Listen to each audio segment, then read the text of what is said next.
Na kusalimu mpendwa mtazamaji wa Nipe News TV popote pale unapotutizama. Matumaini yangu makubwa ni kwamba huko mweri wa afya. Asante kwa kujiunga nasi mtazamaji wa Nipe News TV na kukaribisha kuweza kufuata matukio yetu ya siku ya leo. Jina langu ni Andrea Nlima. Matukio yetu yatanzia moja kwa moja katika mji wa Goma, mashariki mwa Jamhuri ya Kidemokrasia ya Kongo. Viongozi wa kijeshi wa nchi za Umoja wa Afrika Mashariki wakutanana kwa lengo la kufanya mashambulizi ya pamoja dhidi ya makundi yote ya uasi mashariki mwa Jamhuri ya Kidemokrasia ya Kongo.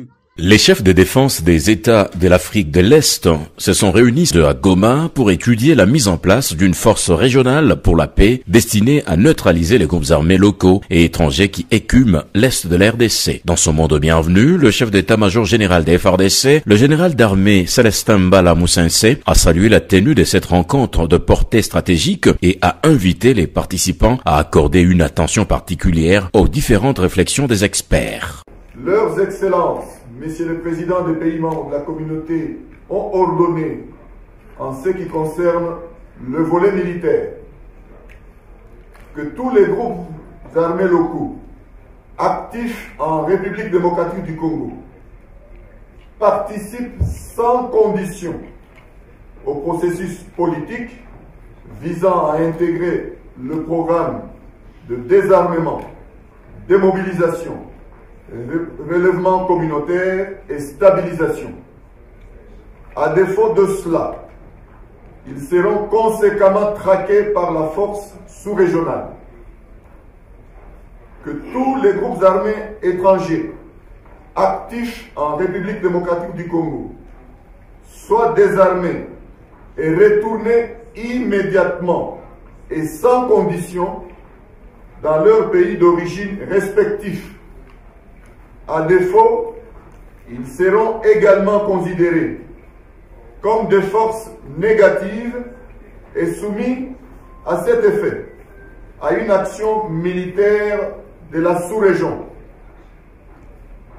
Que le processus de la mise en place de la force sous-régionale destinée à combattre les forces négatives soit amorcé immédiatement par la République démocratique du Congo.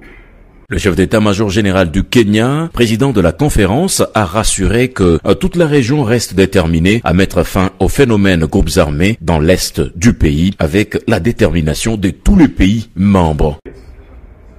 Peace and security agenda is a critical pillar in Ankara. Huko Ituri ni kwamba kundi lingine la wanamgambo wa Kodeko wametoka msituni ili kujiunga na jeshi la serikali ya Jamhuri ya Kidemokrasia ya Kongo. Après la milice FPK, c'est le tour du groupe armé Codeco, actif en Ituri depuis près de 5 ans, d'accepter la main tendue du chef de l'État et de décider de cesser toute hostilité envers la population civile. Engagement pris grâce à l'implication de membres de la communauté Lendu, réunis dans un dialogue intercommunautaire arrêté il y a quelques jours, affirme Célestin Tawara, président de la dite communauté, dont les délégués ont été reçus par le gouverneur militaire de l'Ituri ce lundi 6 juin. Et Codeco a accepté de signer un document dans lequel la Codeco s'engage à la cessation des hostilités. La Codeco s'engage aussi à adhérer au processus de Nairobi qui du reste c'est un processus de la paix. Selon Maître Célestin Tawara, deux listes de représentants de ces groupes armés qui vont interagir avec le gouvernement pour un aboutissement aéré de cet engagement sont en cours d'élaboration et pour aider les éléments de Codeco désormais favorables au processus de paix à respecter leur engagement. Le président de l'association culturelle, Lori, promet de mettre en place des commissions dans chaque entité Lendu. La Codeco accepte de désigner ceux-là qui vont négocier la paix avec le gouvernement national. Et c'est une grande garantie, nous pensons bien. En fait, comme une perspective d'avenir, nous devons constituer des commissions dans nos entités qui pourront faire le suivi de ces engagements de Codeco. Et c'est aussi une garantie qui pourra avoir comme rôle l'alerte précoce, le monitoring de l'alerte de Codeco pour permettre à ce que leurs exactions soient stoppées. Croyons qu'à ce jour, la Codeco ne pourra pas faire des exactions et c'est la paix qui revient dans notre province de l'Ituri et la paix longtemps recherchée. La lecture de l'acte d'engagement unilatéral de cessation des hostilités va intervenir dans les jours à venir. Apprend-on, il est à noter que le dialogue intercommunautaire Lendu-Teni-Areti du 1er au 4 juin dernier a été appuyé par l'administration militaire. L'air a sonné pour que les autres fils et filles égarés de l'Ituri comprennent qu'ils doivent arrêter de commettre des exactions et toutes les énergies doivent être canalisées pour la construction de la province, a exhorté le gouverneur militaire de l'Ituri, le lieutenant général Luboya Nkashoma Juni. Pabaraka mashariki mwa Kongo ni kwamba baada ya kufariki tariki mosi huko nchini Bujumbura, Burundi, hatimaye mwili wa aliyekuwa kiongozi wa kanisa la tatu Malkia wa Ubembe Neno uliweza kuwasili pa Baraka na kuzikwa katika mji wa Baraka kunako shamra kubwa. Tazama hapa namna gani mwili huo ulivyopokelewa na kupelekwa pa Mwambango ambako aliweza kuzikwa. Tutawafahamisha ya kwamba kiongozi huyo alikuwa yeye ndiye alimgomboa Waise Elelwa Bulange, na hivyo kiongozi mwingine atakayemgomboa Neno ataweza kusimikwa siku ya 5 ya wiki tunayo.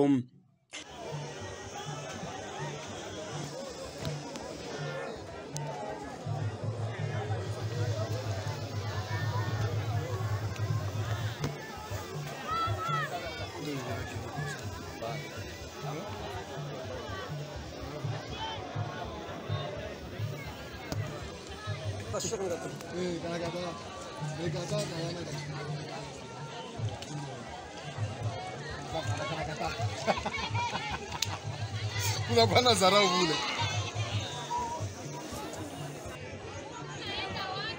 Duane tatu. Chichi. Unaweza kirambi na ina kalibu. Ile.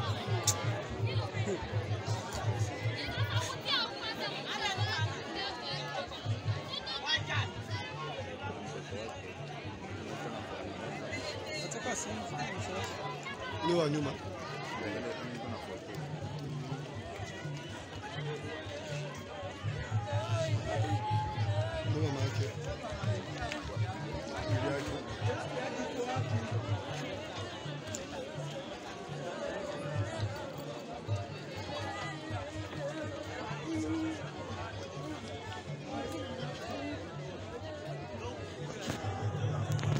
Huko Makobola ni kwamba mvutano kati ya makundi mawili ya vijana pa Makobola umeweza kushuhudiwa, huku vijana wakisambaratishwa na jeshi la taifa FARDC kwa kupiga risasi juu, ambako takriban vijana 25 waliweza kushikwa. Tatizo lilikuwa ya kwamba viongozi wawili wa kijiji hicho cha Makobola tarafani Fizi waliweza kuendesha mvutano, kila mmoja akitumia vijana wake. Hawa walikuwa wamoja kwenda kupalilia kunako shamba la wafu la mashambulizi yaliyofanywa hapo Makobola au masakre katika lugha ya Kifaransa. Tazama hapa msikilizaji namna gani hali ilivyokuwa, ambako jeshi la taifa FARDC na askari polisi waliweza kupiga risasi juu ili kutawanya waandamanaji hao.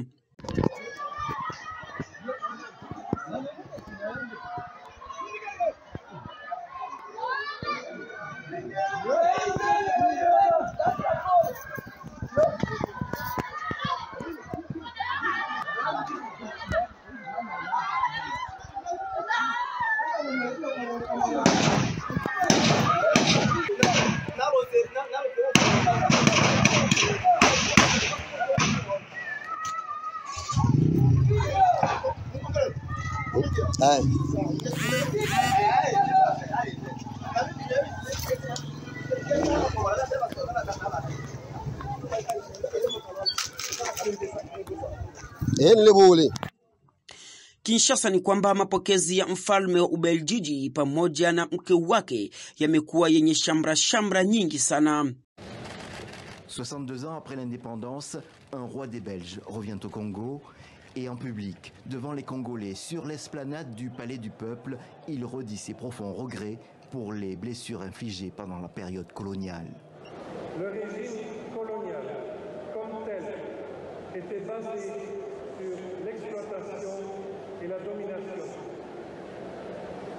Ce régime était celui d'une relation inégale, en soi injustifiable, marquée par le paternalisme, les discriminations et le racisme. Les mots sont comptés. Philippe ne parle pas d'excuses ni de réparation comme certains Congolais le réclament. Pour le deuxième jour de cette visite, le roi des Belges multiplie les gestes forts. Le matin même, il était au mémorial aux anciens combattants. C'est un vieux monsieur, un centenaire qui était honoré et à travers lui, un autre chapitre de l'histoire coloniale. À 100 ans, Albert Kounyoukou est un survivant. Il est le dernier Congolais encore en vie à avoir participé à la force publique belge pendant la Seconde Guerre mondiale. Nous étions au total 25 000 soldats partis à cette guerre, mais nous étions rentrés peu nombreux. Et aujourd'hui, il ne reste plus que moi. C'est ça qui m'attriste. Je suis content de cette décoration, seulement j'aimerais que la médaille que je viens de porter soit valorisée. L'honneur ventre affamé, ce n'est pas intéressant. Mon souci est qu'on s'occupe de moi, de ma femme et de mes enfants. Un peu plus tard, au Musée national, c'est la question du pillage des biens culturels qui revient.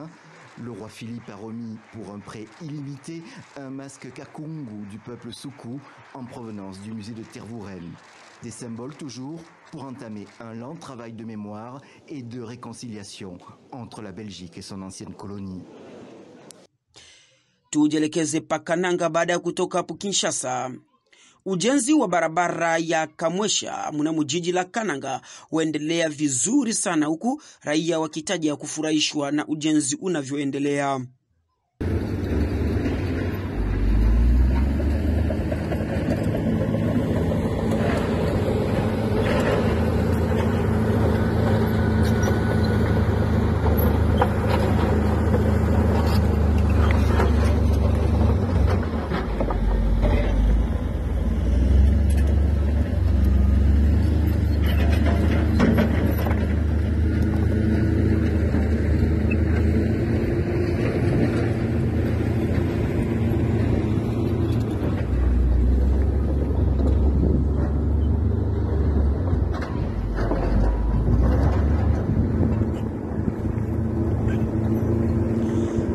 Tumalizie matukio yetu mtazamaji wa Nipe News TV na huko Lubumbashi ni kwamba hali ya ukosefu wa usalama yaendelea kushuhudiwa katika jiji la Lubumbashi, ambako raia wa maeneo hayo wanaomba serikali ya Jamhuri ya Kidemokrasia ya Kongo kuingilia kati swala hilo. Des cas d'insécurité refont surface sur la ville de Lubumbashi. Le cas le plus récent est celui qui s'est produit au quartier La Voie dans la périphérie de Lubumbashi. Des vols de biens matériels et d'argent y ont été enregistrés dans la nuit du 5 au 6 juin 2022. Hii insécurité inahuzunisha sana bakaji ya quartier La Voie, surtout que inafanyika après masiku ya mingi ya kimya. Bushiku atulalaga tulanjua nini? Bana pika bunduku sana leo mu 0h. Kana natembea balabala ya kwenda kulob.